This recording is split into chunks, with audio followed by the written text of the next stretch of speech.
So for me, my idea didn't change that much over the course of it, but realizing more concisely who my customer was and the benefits I was offering to my customer really helped me refine my pitch, both from the elevator pitch and the business model pitch, and even developing the business model. I came in without any real sense of that. I knew who I wanted to serve, but didn't really think about, okay, ultimately I got to pay more attention to who's buying this and then who their customers are as a secondary effect. I think the second big surprise is sort of related to the idea of how many people are willing to help you. If you're willing to go talk to them and ask, and the variety of potential customers and the different empathy maps that we could do, people willing to talk and give you their input and wanting to see you succeed with what you're doing. Okay, I think the first surprise I got is in this course is changed my way to think the problem. I'm a typical scientist, so I always start from innovation, from solution. Right. Now, once I have a solution, then I will think, where I can use it, but I usually do not think too much how to make it as a real product. But through this course, I learned another way to think of the problem. So first, I need to define the problem, then we will find a business model to solve this problem, which may involve the research, the solutions I can have. Absolutely. So this is the first thing I learned from this course. Then the second thing is that I did not expect I have so much opportunity, which is really valuable to talk with the potential customers, with a lot of other partners. This gave me valuable experience to see how a business model can run. Then the last thing is that I do learn a lot how to build a business model and distill this entrepreneurship idea into my teaching. Indeed, I have already have some idea how to plug what right now I'm doing into my course of machine learning in the next semester. This is, I believe, will benefit the student in the classroom. Perfect, thank you. Salma? So I guess one of the most important things that I learned throughout this 3-week period was how to manage risk. Mm-hmm. This idea that I came up with is 2-year-old.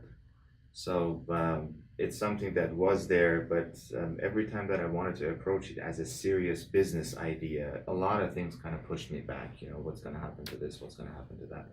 The whole thing of going through this business model and thinking about different aspects and kind of preparing yourself for it proactively, that helped me kind of, put the risk in a framework that I feel like I can manage and I can handle it. And I think this was the most important thing that I learned. One of the biggest surprises, and I call it a surprise, but it wasn't that surprising because I kind of expected it. I just hadn't seen it in practice, is the fact that how much easier things get when you get the right support.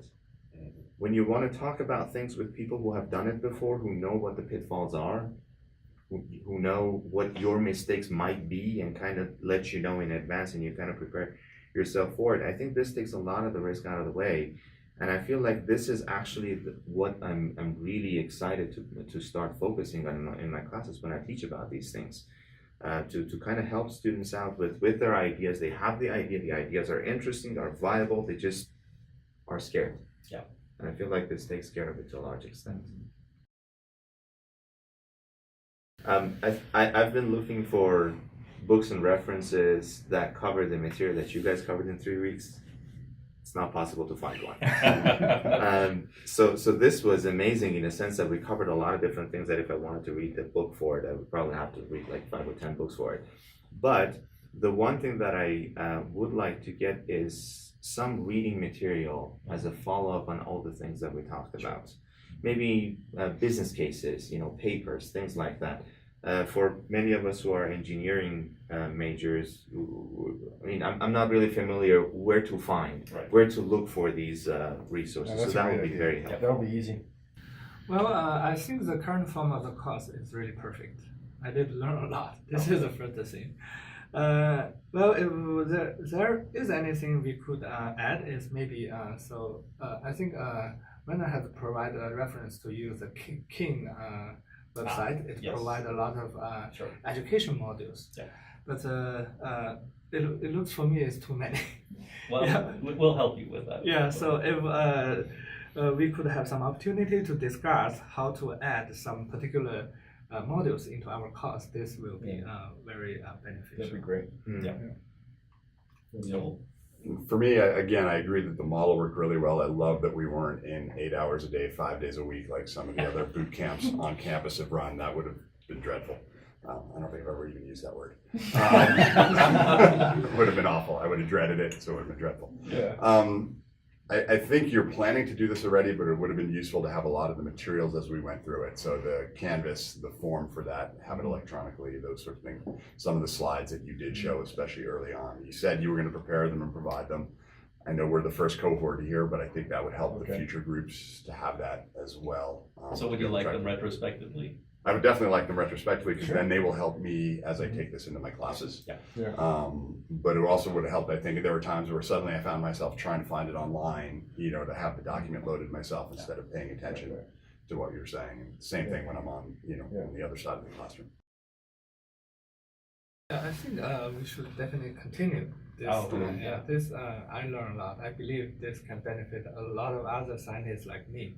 Change my way to think. Yeah. So would you recommend the faculty in your department? Sure. Yeah. I think one of the other things I picked up was just how much we all gained from each other being in the room and talking about our problems and listening to someone else's challenges. So it's not hard to imagine that if you do the boot camp, or not more, when you do the boot camp again, and more faculty are on, and we've talked about having a couple times a month getting together, this whole effort's going to snowball. And there'll be more faculty that'll say, "This is something I've wanted to do for a while. I didn't think I could do it, but here's an opportunity and a support system of people who think the way I do." No, that'd be great. Yeah, and another thing is that through this discussion with peers, with experts, it helped me to shape the idea.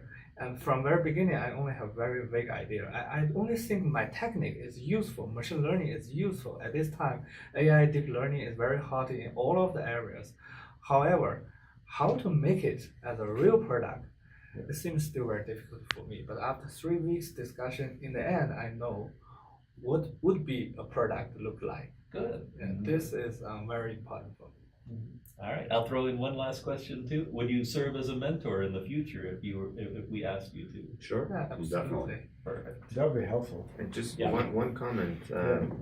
We talked about this a little bit. I know that none of us qualify as it because we're all tenured, but I think it's great. And I'm actually planning on talking to my colleagues in the department who are not tenured right now, assistant professors. It's important to make sure that this counts as part of the effort for tenure service. Yeah, Absolutely.